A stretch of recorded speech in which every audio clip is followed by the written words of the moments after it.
Welcome back to clean news Rajasthan. चलिए देखते हैं राजस्थान की 15 फटाफट बड़ी खबरों को।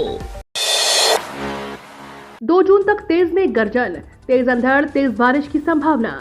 राजस्थान में एक के बाद एक बन रहे पश्चिमी विक्षोभ से मौसम में लगातार परिवर्तन देखने को मिल रहा है, जिसके कारण मंगलवार से 2 जून तक लगातार ज्यादातर जिलों में आंधी बारिश, मेघ गर्जन के साथ भारी बारिश, आकाशीय बिजली गिरने के साथ ओलावृष्टि का दौर जारी रहेगा। राजस्थान के 26 जिलों के लिए ऑरेंज अलर्ट और येलो अलर्ट जारी किया है। मौसम विभाग का पूर्वानुमान है कि मंगलवार से 2 जून तक अधिकतर जिलों में आंधी बारिश, मेघ गर्जन के साथ भारी बारिश, आकाशीय बिजली गिरना, ओलावृष्टि का दौर जारी रहेगा। सचिन पायलट की अल्टीमेटम की मियाद आज समाप्त। राजस्थान के पूर्व डिप्टी सीएम सचिन पायलट दिल्ली वार्ता के बाद आज 31 मई को युवाओं के साथ संवाद स्थापित करने टोंक आ रहे हैं। यात्रा के बाद पायलट ने गहलोत सरकार को 15 दिन का अल्टीमेटम दे दिया है, जिसकी मियाद आज खत्म हो रही है। इसलिए यह दौरा काफी महत्वपूर्ण माना जा रहा है। इस दौरान सचिन पायलट टोंक ग्रामीण क्षेत्रों का दौरा करेंगे। वहीं शाम को टोंक जिला मुख्यालय पर युवाओं के साथ युवा संवाद कार्यक्रम में भी शिरकत करेंगे। गहलोत और पायलट के बीच सुलह का फार्मूला। सचिन पायलट और अशोक गहलोत के बीच सुलह के फार्मूले ने फिलहाल दोनों के गुट के नेता मौन है। गहलोत सरकार के मंत्री प्रताप सिंह खाचरियावास ने जब पूछा सुलह का फार्मूला क्या था और क्या सुलह में देर नहीं हुई, खाचरियावास ने कहा कि राहुल गांधी और राष्ट्रीय अध्यक्ष मल्लिकार्जुन खड़गे ने जो फैसला किया है हम उसके साथ हैं। उन्होंने कहा कि कांग्रेस हाईकमान मजबूत है, उसी समय सही समय पर सही फैसला किया है। खाचरियावास ने कहा कि सुलह का फार्मूला ऐसा है, हम मिलकर सरकार बनाएंगे। पीएम के अजमेर दौरे से पहले धर्मेंद्र राठौर का केंद्र पर साधा निशाना।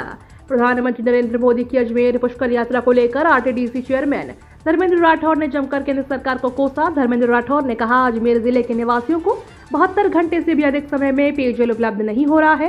इसका बड़ा कारण ईआरसीपी को राष्ट्रीय परियोजना घोषित नहीं करना है। केंद्र सरकार प्रदेश के लोगों के साथ पेयजल को लेकर भेदभाव कर रही है। राज्य सरकार लंबे समय से ईआरसीपी को राष्ट्रीय परियोजना घोषित करने की मांग कर रही है, लेकिन केंद्रीय मंत्री प्रधानमंत्री इस पर भी कुछ भी कहने से बच रहे हैं। क्या सरकार में शामिल होंगे सचिन पायलट?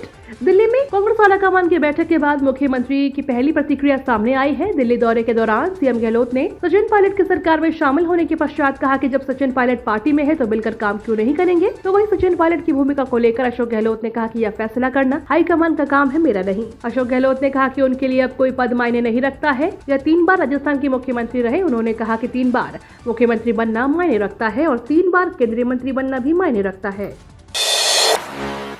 दिल्ली के दंगल में फिर जीत गए अशोक गहलोत।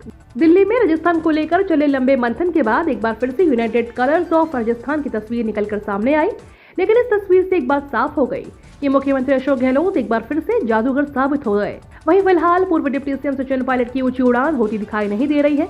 दरअसल मीडिया रिपोर्ट्स के मुताबिक कांग्रेस आलाकमान ने स्पष्ट कहा है कर्नाटक की तरह ही राजस्थान में भी किसी के चेहरे पर चुनाव नहीं लड़ा जाएगा, चुनाव के बाद ही चेहरा चुना जाएगा। जबकि सचिन पायलट की डिमांड थी कि विधानसभा चुनाव उनके नेतृत्व में लड़ा जाए, लेकिन कांग्रेस आलाकमान इस पर अपना रुख स्पष्ट कर दिया है।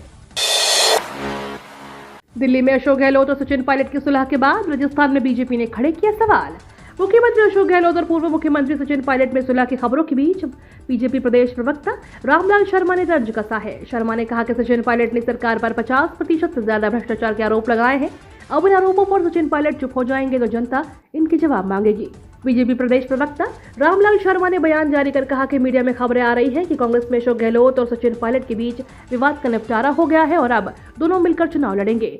रामलाल ने कहा कि राजस्थान की जनता आज भी वो सवाल पूछना चाहती है जो सचिन पायलट ने अजमेर में जनसंघर्ष यात्रा के दौरान उठाए थे। मुख्यमंत्री अशोक गहलोत ने दी मंजूरी, 36 करोड़ रुपए की लागत से होंगे खेल विकास कार्य। राज्य सरकार प्रदेश में खेल गतिविधियों को बढ़ावा देने के लिए नए खेल मैदानों और अकादमियों का निर्माण करा रही है। इसी के तहत जोधपुर के अमृतलाल स्टेडियम चैनपुरा को स्पोर्ट्स कॉम्प्लेक्स के रूप में विकसित किया जाएगा। साथ ही राजसमंद जिले के सरदारपुरा में कुश्ती अकादमी और स्टेडियम का निर्माण होगा। मुख्यमंत्री अशोक गहलोत ने दोनों जगहों पर खेल सुविधाएं बढ़ाने के लिए 36 करोड़ रुपए का वित्तीय स्वीकृति दी है। जोधपुर के स्पोर्ट्स कॉम्प्लेक्स के निर्माण में 10 करोड़ रुपए की लागत आएगी। इसमें synthetic track, jogging track, skating court, kids play zone, open व इंडोर जिम सहित अन्य सिविल एवं इलेक्ट्रिक कार्य कराए जाएंगे। 15 लाख से अधिक घरों में घर घर पहुंचेगा पानी, सरकार करेंगी 23,000 करोड़ खर्च। प्रदेश के 11 जिलों में 5,739 गाँव में 15 लाख से अधिक घरों पे घर घर कनेक्शन जारी होंगे। पीएचईडी ने 5 बड़ी पेयजल परियोजनाओं के लिए 23,000 करोड़ रुपए की मंजूरी दे दी है। ACS PHED doctor Subodh Agarwal की अध्यक्षता में मंगलवार को हुई राज्य स्तरीय परियोजना स्वीकृति समिति की 37वीं बैठक में इसको मंजूरी दे दी गई। बैठक में जल जीवन मिशन के तहत 22,854 करोड़ रुपए की 5 वृहद पेयजल परियोजनाओं को स्वीकृति दे दी है। इन 5 परियोजनाओं से प्रदेश के 11 जिलों के 5,739 गाँव के 15 लाख से अधिक घरों में हर घर जल कनेक्शन दिए जाएंगे। MICE सेंटर्स की स्थापना से प्रदेश को मिलेगी नई पहचान। राजस्थान पर्यटन विकास निगम के अध्यक्ष धर्मेंद्र राठौर ने कहा कि राजस्थान वेंडिंग एवं कॉन्फ्रेंस डेस्टिनेशन के रूप में देश के एक प्रमुख राज्य के रूप में अपनी जगह बना चुका है। इसकी स्थापना प्रदेश को इस क्षेत्र में एक नई पहचान मिलेगी। धर्मेंद्र राठौर मंगलवार को पर्यटन भवन में बजट घोषणाओं सहित अन्य बिंदुओं पर प्रगति के संबंध में आयोजित समीक्षा बैठक अध्यक्षता कर रहे थे। उन्होंने कहा कि वर्ष 2023-24 के बजट में मुख्यमंत्री अशोक गहलोत की प्रदेश में 4 शहरों जयपुर, उदयपुर, जोधपुर, अजमेर में अंतर्राष्ट्रीय स्तरों के कन्वेंशन और एग्जीबिशन के लिए MICE सेंटर स्थापित करने की घोषणा की थी। गहलोत का चुनावी दाव, चिकित्सा विभाग में 18,000 पदों पर बंपर भर्ती। राजस्थान में चुनाव से पहले सीएम अशोक गहलोत ने सरकारी नौकरियों का पिटारा खोल दिया है। चुनावी साल में चिकित्सा विभाग में बंपर भर्तियां होने जा रही हैं। Nursing officer, pharmacist, ANM, lab technician के बाद अब रेडियोग्राफर के पदों पर डायरेक्ट भर्ती की विज्ञप्ति जारी की गई है। 1067 पदों पर होने वाली इस भर्ती प्रक्रिया में 18 से 40 साल के उम्मीदवार भाग ले सकेंगे।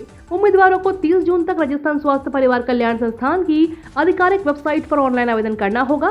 सफल उम्मीदवारों को पैरामेट्रिक लेवल 8 के आधार पर 32,300 मासिक वेतन मिलेगा। रीट मेंस लेवल 1 की फाइनल आंसर की जारी, RSMSSB ने जारी की। राजस्थान कर्मचारी चयन बोर्ड ने शिक्षक भर्ती लेवल 1 की फाइनल आंसर की जारी कर दी है। परिणाम जारी होने के बाद जारी की गई फाइनल आंसर की आपको बता दें, लेवल 1 का परिणाम जारी किया गया था। 3 दिन पहले ही शिक्षक भर्ती लेवल 1 का रिजल्ट जारी किया गया था। राजस्थान कर्मचारी चयन बोर्ड ने इसके लिए परीक्षा करवाई थी। 21,000 पदों के लिए कुल 41,546 अभ्यर्थियों को शॉर्टलिस्ट किया गया है। इनमें 38,280 कैंडिडेट्स नॉन TSP क्षेत्र के हैं, वहीं 3266 कैंडिडेट TSP क्षेत्र के हैं। डॉक्यूमेंट वेरिफिकेशन के आधार पर जिला आवंटन करने के बाद 19,192 अभ्यर्थियों को नॉन TSP जबकि 1808 कैंडिडेट्स को TSP क्षेत्र में पोस्टिंग दी जाएगी। लेवल 2 के अलग अलग सब्जेक्ट का रिजल्ट 15 जून तक आने की संभावना है। राजस्थान में स्कूल चपरासी भर्ती के लिए जल्द शुरू होने वाले हैं आवेदन। राजस्थान के सरकारी स्कूलों में जल्द चपरासी के पदों पर भर्ती होने वाली है। भर्ती से जुड़ा बड़ा अपडेट मिल रहा है। आपको बता दें, राजस्थान स्कूल चपरासी भर्ती फॉर्म 2023 भरने की प्रक्रिया भी जल्द शुरू होने वाली है। भर्ती से जुड़ा नोटिफिकेशन भी जल्द जारी होने वाला है। जानकारों की माने तो बहुत से योग्य और इच्छुक कैंडिडेट चपरासी भर्ती का इंतजार राजस्थान में कर रहे हैं। इस बार कुल 18,000 से भी अधिक संख्या में भर्ती को करवाया जाएगा।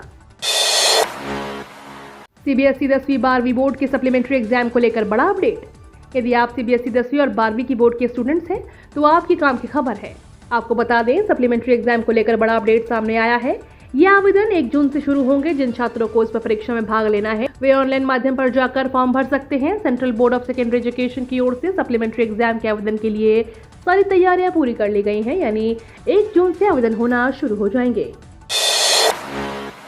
किसानों के लिए खुशखबरी, इस दिन आएगा फसल बीमा। कृषि मंत्री ने लगाए बीमा कंपनियों के फटकार। नई फसल बीमा कंपनियों द्वारा किए जा रहे गड़बड़ी को संज्ञान में लेते हुए किसानों के हित में बड़ा फैसला किया गया है। PMFBY योजना कृषि मंत्री JP दलाल ने कहा कि 10 दिन में आएगा फसल बीमा और कंपनियों के द्वारा निर्धारित समय में पैसा जारी नहीं किया जाता तो कंपनियों को लगाया जाएगा जुर्माना। जिन किसानों की फसलें बीते साल 2022 खरीफ सीजन में बारिश और ओलावृष्टि के कारण खत्म हो गई थी, उन सभी किसानों के खाते में जल्द से जल्द फसल बीमा कंपनियों ने कहा है कि बीमा राशि 10 दिन के अंदर डाल दी जाए।